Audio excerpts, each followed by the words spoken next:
All right, on this episode of Bowks Talking Bouts, excited to be talking to an individual who's setting to compete at PFC 14, readying for that October 22nd card in London, Ontario, and an intriguing bout going down between Patrick MacInnis and Joe Dawson. And happy to be talking to Joe on today's show. How's your day going so far there, man?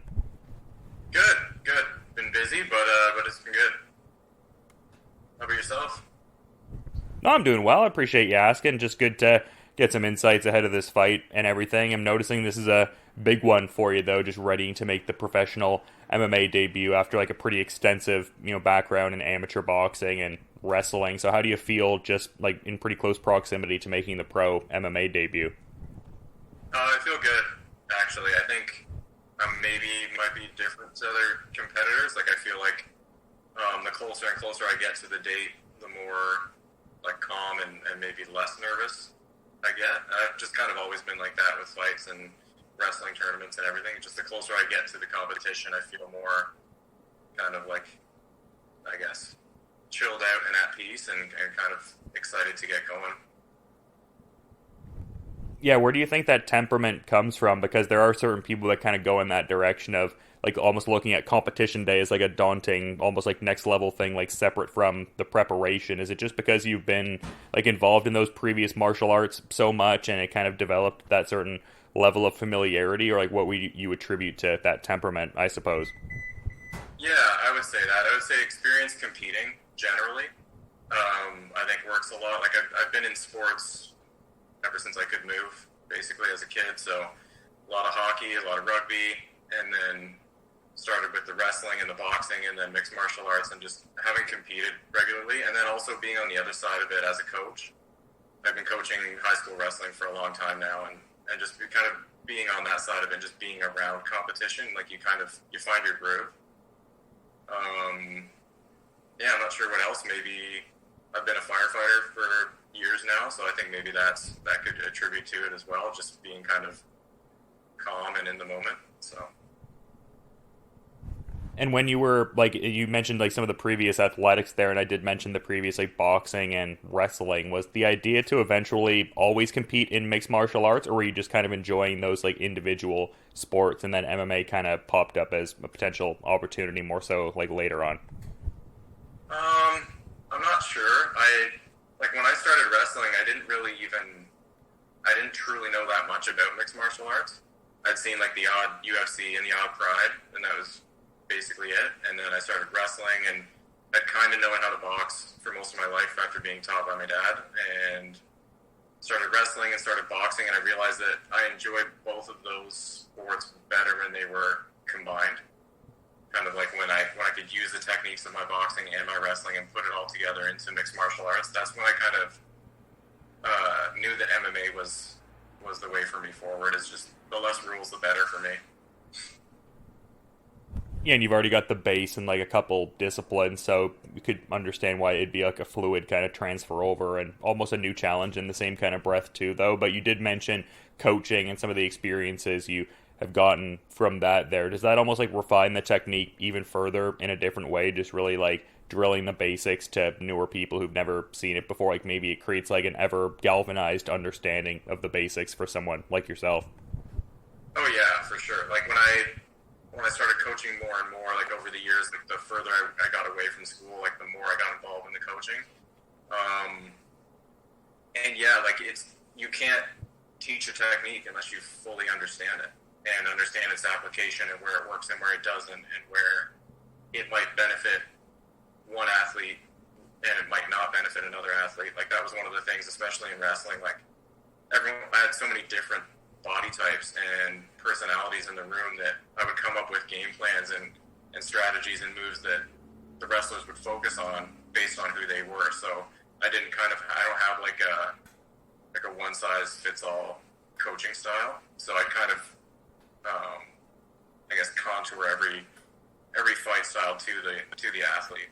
And so by doing all of that, you begin to understand what works for you as well and what is going to work for you against other different body types and so on. Yeah, I feel like I'd almost like seen that rather in like certain articles there, just with people like who've been coached by you talking about just the I guess, patience and the adaptability and stuff like that. Because, yeah, I mean, people are unique at the end of the day. And like you said, it's not a one-size-fits-all sort of thing. So I would feel like that's a big part of the coaching as well, just almost like the listening and kind of like observational aspects of it. Yeah, for sure. And I've even, just to kind of go off on that a little bit more, like different coaches that I've had, like the ones that have had a very rigid idea of what moves you should do in different positions or what techniques are good and which ones aren't. I found that those coaches that are more rigid, I haven't got quite as much out of. And I find they don't get as much out of their athletes. It's kind of like if they get a bunch of athletes that fit their system, it's great. But then if you get an athlete that maybe needs a different strategy, then it's not going to work out. Whereas other coaches I've had who are more kind of open-minded and adaptable, and coaches that are more informed by like the Jeet Kune Do philosophy that you would see with Bruce Lee about, taking what's useful and discarding what isn't based on your own personal style. And I've liked those coaches a lot more and seen them get a lot more out of their athletes. So then that's how I try and model my coaching going forward. Yeah, and I like some of the like outside efforts you do. Like obviously, like what we're talking about is like competitive wrestling and stuff like that. But just like some of the other things I've seen you do, like the Parkinson's boxing program and stuff like that. Like how important is that aspect of what you do? That seems just like incredible altruistic kind of stuff. How much do you get out of that? Just like trying to pay it forward to other people and help them out. Oh, that's huge. It's funny. Like it sounds like a cliche thing of like, oh, it's so rewarding and people say it so much that it might maybe take the meaning out of it, but it really is rewarding when you work with different populations and you work with different people, and there you get a lot out of it. Like it is altruistic, but obviously I get something out of helping people, and that's what drew me towards firefighting as well. Is that you get a lot out of helping people, and it's fun. Maybe from a more selfish perspective, for me, it's the problem solving aspect of it is fun for me. Like, I love that. And that's one of the things I love about mixed martial arts as a competitor, not as a coach, but as a competitor as well. I love the chess match of it. Like, I don't love the sport, like, I just need to go out there and be as violent as possible. Like, I love the chess match aspect of it and how things match up. And it's like that. It's similar with the problem-solving aspect when you're working with, I have clients that are in wheelchairs, clients that are mostly blind, and then clients with Parkinson's. So like you have to tailor what you teach based on what their limitations and strengths are. Yeah, and this event must be a almost like cool confluence of those things, just in the sense of it going to, the knockout kidney disease, like charitable initiative, and then the problem solving of MMA, like you talked about. So it kind of sounds like best of both worlds in that regard. Oh yeah, for sure. Yeah. Yeah, I love that. And I mean, I think it's cool too because I'd seen that you were, recognized, for an award, Persons with Disabilities, for the Accessibility Champion Award there. That must have been a huge thing for you. Like, obviously you're doing it to like help people out and everything like that, but just it probably would have been like a nice feeling all the same, I would think. Like, yeah, I mean, like I said, to reiterate, the main motivation is doing it to help out other people, but probably still nice to be, acknowledged in a certain small regard. It is, yeah, it is. And that was an interesting one. Like, I'd never had put myself forward for anything like that. And it was actually one of my clients who put my name in for that. And it was interesting because that award, it normally goes to organizations or companies. Like I think I'm the first individual they've ever given it to. So that was kind of interesting. I didn't know that as well. I didn't even know it was on the table. And one of my clients had submitted me and kind of explained what I've done to help her and help some of the other clients, and yeah, it was nice to get recognized for that. Yeah, it's really cool. It probably speaks to the magnitude of effort, the fact that you were recognized as an individual when it's mostly like collective recognition, as you were kind of saying there. But just in talking about your upcoming opponent here, he seems like a pretty well-rounded enough fighter, pretty familiar with PFC as well. Like, what are your thoughts on his skill set and what he brings to the table? It's hard to say really because I don't know that much about him. Like I've heard about that, and like I've seen the promotional material, obviously that suggests that he's well-rounded. I've really only seen I haven't seen any of his amateur bouts or anything like that. I just saw the one pro fight that he had, and yeah, he seemed pretty well-rounded, but it was hard to take much from that fight because it didn't really seem like he ever got going. Like it kind of like right off the bat, it seemed like his opponent kind of just got going, and he wasn't able. He was defending well and making good decisions, but he was just never able to get his own offense really going. Yeah, so you feel like that's really not much to go off of? Like, you're not putting too much stock into anything you might have seen from that previous fight that might be applicable to this one? Yeah, not a whole lot, really. I mean, like honestly, I'm going in not knowing a whole lot. I was actually not intending on fighting this soon. I was looking at a December 10th card that I know BTC was looking at putting together. And then I was asked to step in kind of short notice. It wasn't crazy short notice or anything, but kind of short notice to step in for this 22nd card. So, so I just believe in my preparation, and I'm preparing for everything.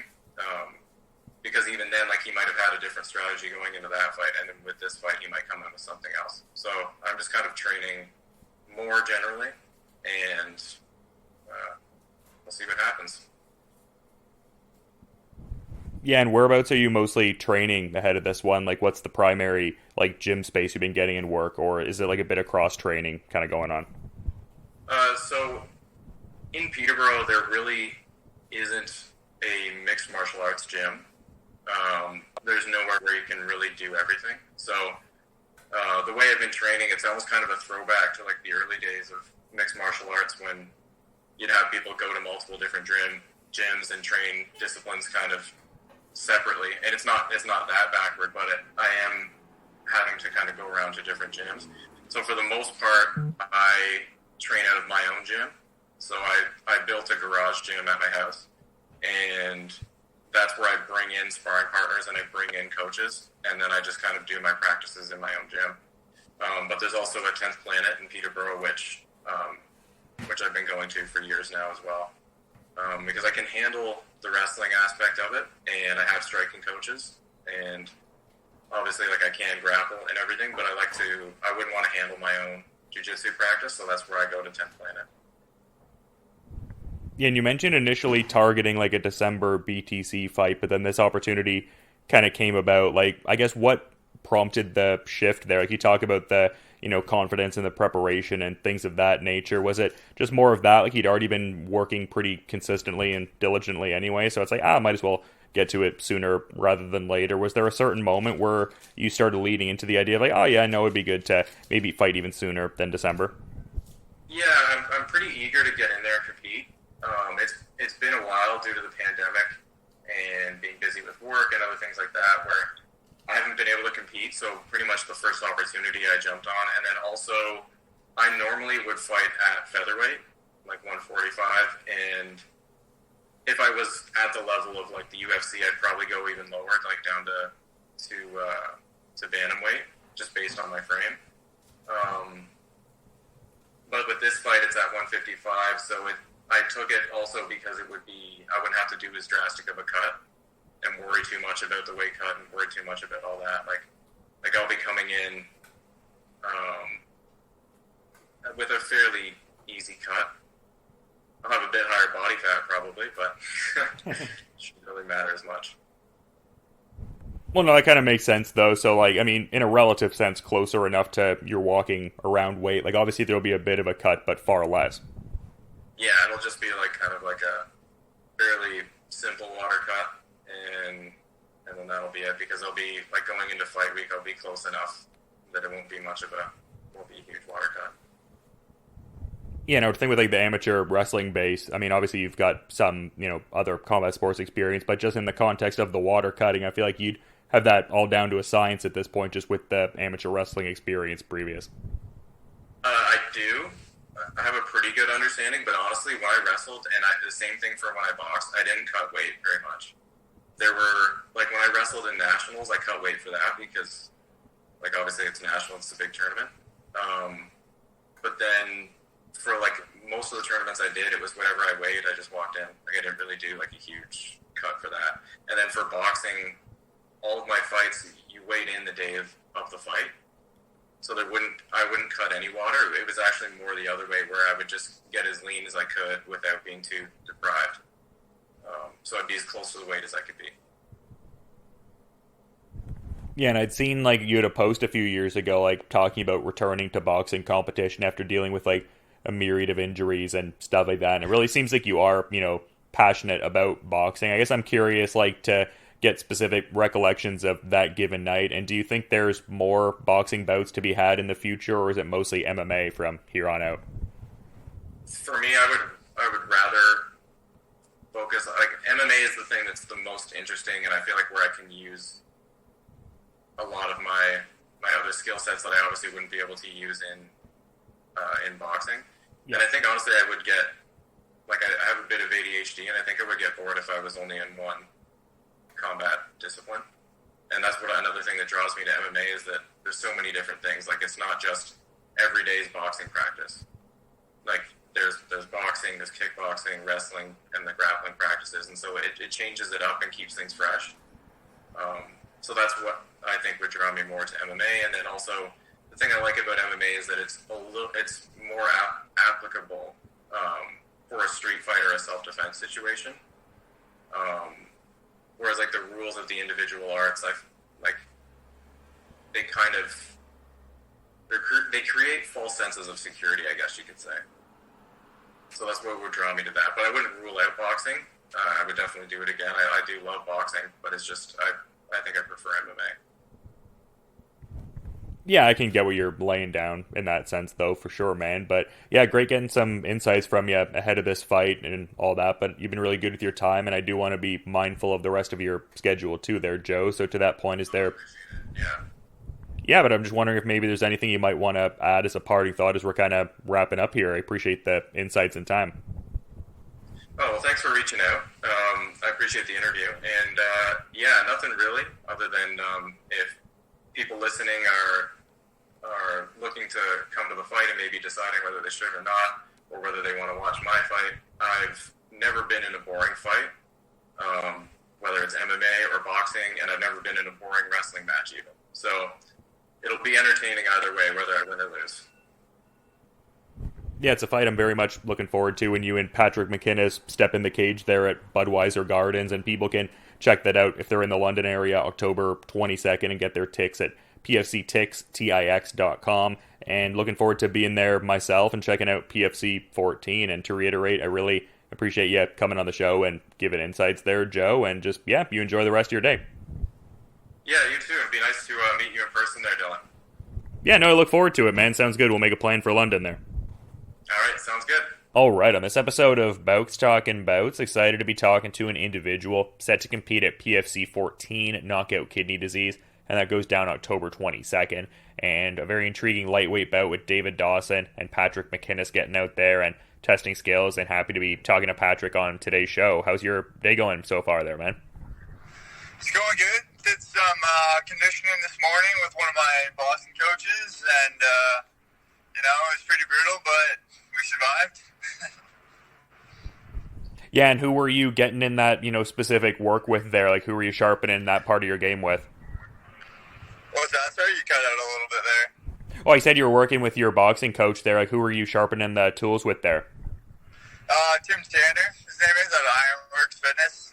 Starting here. He's awesome, man. He's been a great help this camp.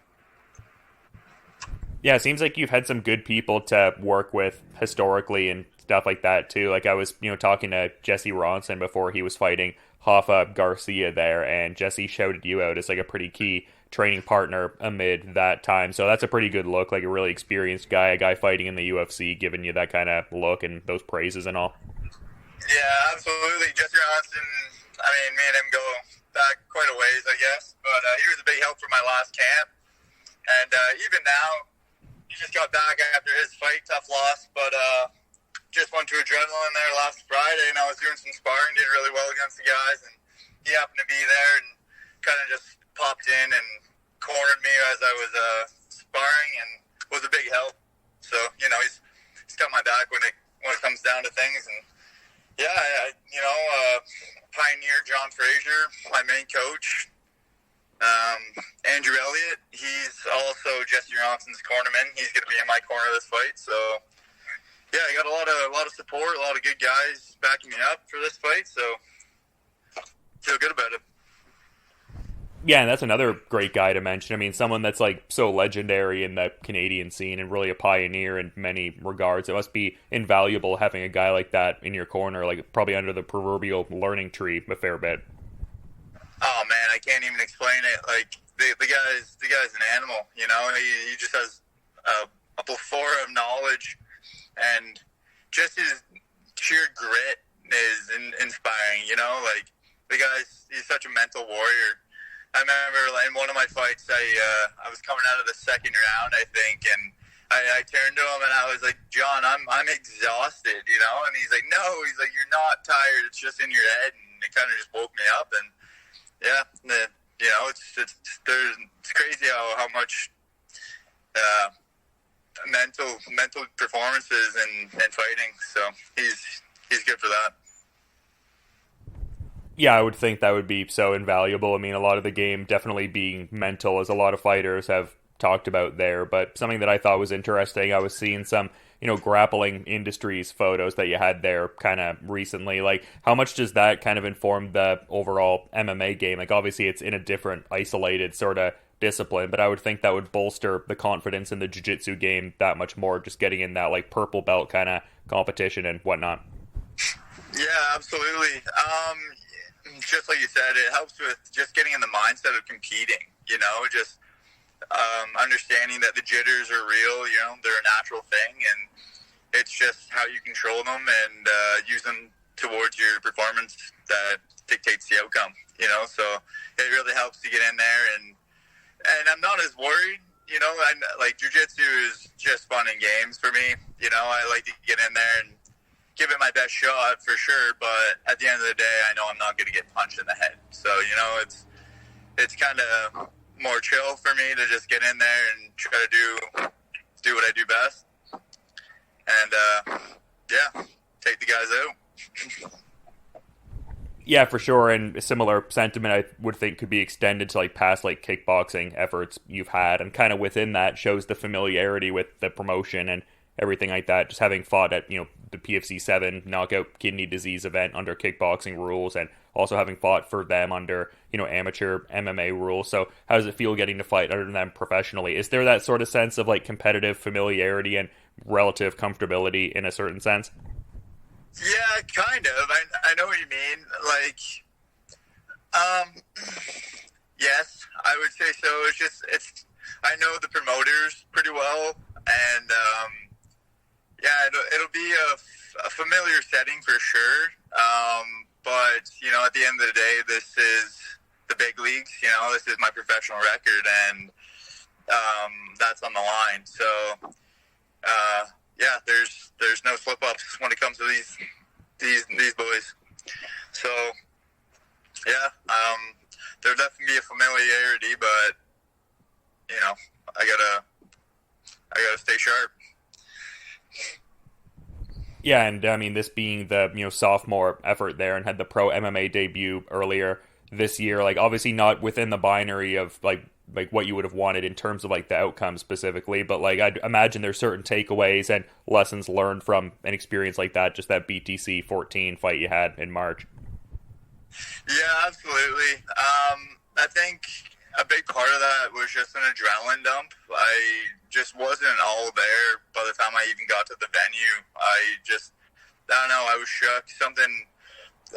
I was with my family, and they were just kind of hyping me up, and I feel like by the time I got to the warm-up room, I was just depleted, like I didn't have that drive that I normally do, and then walked out into the cage, it all kind of seemed like a dream, and, I was ready to rock for sure, but I wasn't mentally switched on, so, but no, it was a good fight, I learned some things for sure. Kevin was a great fighter, very underrated, but no, we'll be back. We're Patty 2.0 these days, so we're planning on putting on a much better performance than my previous fight. And I would think it would give you like a certain immediate chance to kind of learn from it, just because this one also being in London, as that aforementioned BTC fight was. So maybe just you've learned the lessons where you can subvert some of those outside forces, so you can feel a little more natural heading out there, I would think. 100%. You know, there's a bunch of things I'm going to do differently the day of my fight for sure. You know, kind of just including just blocking out social media and kind of just taking the time for myself. You know, making it my day and being selfish. Honestly, is, you know, silly as that sounds. You know, I'm going to fight somebody. I'm standing across from a man who's trying to hurt me. You know, I'm not going to play tennis here, so I got to take the time and mentally prepare for this, and, you know, kind of sit back and focus on my fight.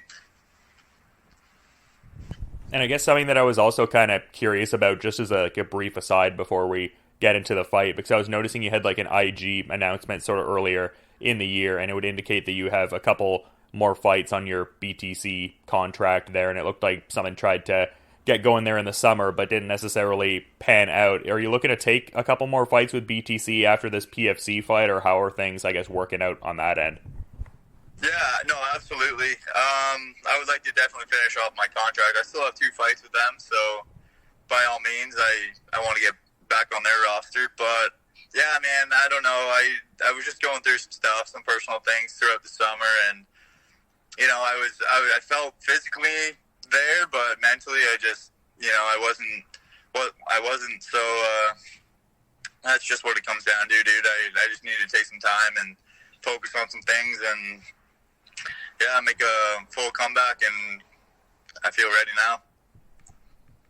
Yeah, for sure, and I don't know what your specific situation is, but I get what you mean in the sense of, like, sometimes that stuff can really, like, you know, weigh you down and stuff like that, and not be as, like, immediately in the moment as you can possibly be. So, I mean, good to hear that you're in a better place just with this fight kind of on the horizon, or seemingly that would be the case. Yeah, it was just like an accumulation of things, you know, it was just one after the next, and things were piling up, but no, we're in a much better headspace, and we're doing really well. You know, my coaches are proud of me, and I'm seeing, you know, a better performance out of myself, and I'm doing really well against much bigger guys than me, and, you know, I feel comfortable. I feel confident going into this. Yeah, for sure. And relative to, you know, this task here, like, are you someone who, like, generally will watch tape on your different opponents, or is it more focusing on your own individual refinement to be adaptable in the fight, and the tape study is more something the coaches kind of do? I want to say I don't like to watch videos on the guy, but I do. I mean, like, yeah. I try to avoid them. Like, I prefer to just focus on myself, and, you know, it's like, all right, whatever. I know his background. That's enough for me. I'll go in and just do my own thing, you know, focus on my performance and, you know, my output. But I definitely do dabble and kind of see what Buddy's got. And unfortunately, there was only one little brief video that we could see on this guy. And, I mean, it didn't look like anything special. But, yeah, he's 1-1, I think, as an amateur. Has a couple boxing fights as an amateur, and maybe a little bit of a wrestling background, but, you know, we didn't see anything that was significant, and I don't think he's going to be half as tough as my training partners. So I think Buddy's in for a long night. Yeah, I mean, I would feel like your well-roundedness is something that's been talked about a bit. Like, I was seeing that in some of the promotional material for this one. Do you think just, like, you know, blending, like, each discipline together is going to be the biggest facet for you, whereas maybe he has the experience in the isolated disciplines like boxing, amateur wrestling? Like, I guess, do you think you gel between the disciplines and have that fluidity a little more than he does, perhaps? I think so. I think he's biting off a little bit more than he can chew. I think just with my experience, I've been doing this for 13 years, so, you know, I don't want to get caught up in a brawl with them, though. You know, like, yeah. I do want to stand up and bang with them and feel them out, but, you know, I'm going to feel it out and see how I do. But I'm an MMA fighter at the end of the day, right? So, you know, I'm comfortable with taking him down, and I'm dominant in my grappling. So, you know, if he wants to try to wrestle, I'll wrestle with him, and you know, I honestly think I'll get the better or the best of the exchanges. Yeah, and just how you're talking about it with like the fight IQ more so, and having like I guess more of like a tempered kind of vibe with it. I would think maybe that's partially credited to working with some of the more experienced guys like John Fraser and Jesse Ronson, or is it like a natural kind of temperament you have and like the fight IQ just comes more naturally to you? No, I find like I was a big visual learner. I like to think I'm a visual learner, so I get to see things and kind of rehearse it in my head and then try to project it. But I spent a lot of time with, some time with Jesse Ronson, but a lot of time I owe some credit to a gym called Parabellum in Oakville. They shut down over COVID, but Lyndon Whitlock, he was my striking coach, and he was a huge help, and I spent a lot of time with him and that team, and developed me as a better striker, I think, and definitely took some tools away and to add to my toolbox, and I'm a more comfortable striker because of it. Yeah, that's cool you shouted them out, and I know you were saying before, it seems like you're more in like the Sarnia, even like London kind of area for your training, but have you gotten to go back to Oakville and train at Aegis MMA, which is part of that like lineage now and everything from Parabellum? Not yet. I have reached out to them a couple times, and I've wanted to make the trip, but I mean, it's a decent hike from Sarnia, it's like almost 3 hours. So, I mean, but I would love to go out there and train with those guys. I miss them, and they're a great group of guys to work and learn from. But no, even Niagara Top Team, I know Kevin's there, but like it'd be an awesome gym to go and work with those guys and feel out the bodies. Yeah, it's such a great scene around here in Southern Ontario in that sense. Like, just such great gyms you can go between. Like, I feel like Burlington Training Center is great. Niagara Top Team, as you said, Aegis MMA doing great things, Adrenaline, etc. So I would feel like it would be a very beneficial time as a fighter, just getting so many different looks around here. Yeah, for sure. I mean, if you can make the trip, it's not easy being a broke professional fighter, but we do what we can. My coach, Tim Tanner, he's been a huge help too. He's been driving me around, taking me to London and getting me out to sparring and setting up, sparring and training sessions. So he's been a super big help for this and a part of that. Yeah, it's awesome to hear, man, and it's been great getting to have you on and get some insights ahead of this cool fight here. Very much one I'm looking forward to. Seems like an intriguing one on what is looking to be an intriguing card, but I do want to be mindful of your schedule too, man. So to that point, is there anything you might want to add as a parting thought as we're kind of wrapping up here? No, not a whole lot. Just, I'm ready to rock here. I'm excited. I'm looking forward to this event, and stay tuned for Patty 2.0. It's going to be great to see, and people can, see that next permutation at PFC 14, which goes down October the 22nd, and people can get their tickets over at pfctix.com. And yeah, it should be a great time. I know I had fun at the last knockout kidney disease event pre-pandemic, so good to see, things are kind of back in the fold and getting a little more normal again and all that, and part of that is going to be seeing Patrick MacInnis and David Dawson get out there and throw down. So yeah, again, to reiterate, thanks so much for coming on the show, man. Much appreciated, and you have a good rest of your day too. Looking forward to peeping the fight. Awesome. Right on, man. Thank you. Appreciate it.